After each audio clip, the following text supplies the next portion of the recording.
Bismillahirrahmanirrahim. Assalamu alaikum. My name is Hassan, and today we are going to display total order weight on my account order section in WooCommerce WordPress using custom code. Before starting work, it's my request, please subscribe my channel. Thank you. Now back to our work. So we are in my account order section and we are going to display total order weight. Now go to dashboard. On left side you see plugin, so click on add new plugin.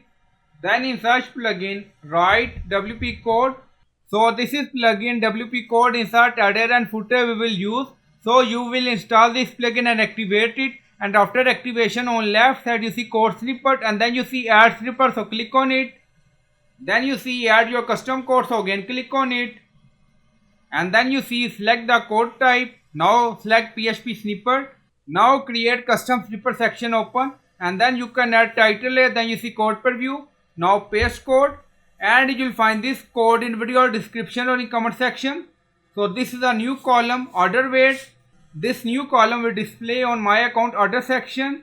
So you can add column name according to requirement and then scroll down, you see insert method, auto insert, location, run everywhere. On top you see inactive, now active, and then click on save snippet. Now snippet created and saved. Go to my account order section, refresh the page. So we are in my account page and then you see order section, order weight 15 kg, 25 kg. You see all order total weight in my account. So I hope you like this video. Please like, comment, share, subscribe. Thank you for watching.